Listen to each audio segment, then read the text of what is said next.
നമസ്കാരം കൂട്ടുകാരെ, ഞാൻ പീറ്റർ ചൂള്ളൂർ. 14/5/2026 വ്യാഴാഴ്ച വൈകിട്ട് റബ്ബർ വില നോക്കുമ്പോൾ റബ്ബർ വില വീണ്ടും കൂടിയിരിക്കുകയാണ്. അതുപോലെ സ്വർണ്ണവിലയും വീണ്ടും കൂടി. ഒരു ഗ്രാമിൻ്റെ മുകളിൽ 30 രൂപയും ഒരു പവൻ്റെ മുകളിൽ 240 രൂപയാണ് കൂടിയിരിക്കുന്നത്.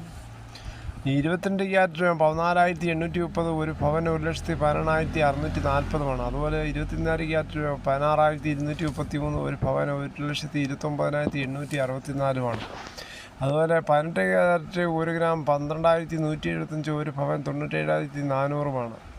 ഇതാണ് വൈകിട്ടത്തെ സ്വർണ്ണവില. സ്വർണ്ണം വാങ്ങിക്കാൻ പോകുമ്പോൾ സ്വർണ്ണത്തിൻ്റെ പരിസ്ഥിതി ഉറപ്പാക്കി വാങ്ങിക്കാൻ ശ്രമിക്കുക. അതുപോലെ നമുക്ക് റബ്ബർ വില നോക്കുമ്പോൾ റബ്ബർ വില കോട്ടയം ബോർഡ് വില നോക്കുമ്പോൾ RSS ഫോർക്കിൽ 262, RSS ബൈക്കിൽ 258, ISN 20 211, ലാറ്റക്സ് സർവീസ് ഈ ആഴ്ചയുള്ള 162.75. ഇതാണ് വൈകിട്ടത്തെ കോട്ടയം വില. കൊച്ചി വില നോക്കുമ്പോൾ RSS ഫോർക്കിൽ 265, RSS ബൈക്കിൽ 258, അഗർത്തല വില നോക്കുമ്പോൾ RSS ഫോർക്കിൽ 250, RSS ബൈക്കിൽ 247. വിദേശ വില നോക്കുമ്പോൾ ബാങ്കോക്ക് RSS ഫോർക്കിൽ 282.56, RSS ബൈക്കിൽ 282.12.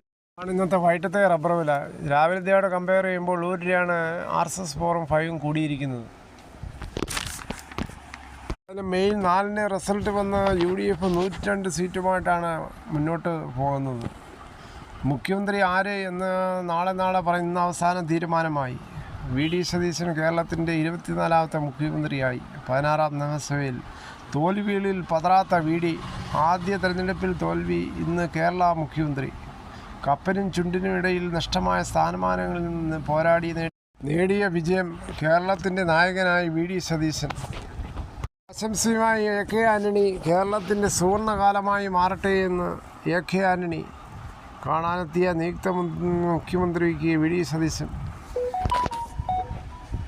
അതേസമയം അതൃപ്തി പ്രകടമാക്കി ചെന്നിത്തല തലസ്ഥാനം വിട്ട് ഹരിപ്പാട്ടിലോട്ട് പോവുകയും ചെയ്തു. പാർലമെൻ്ററി പാർട്ടി യോഗത്തിൽ പങ്കെടുക്കത്തില്ലെന്നും പറഞ്ഞു. MLA മാരുടെ യോഗം വൈകിട്ട്.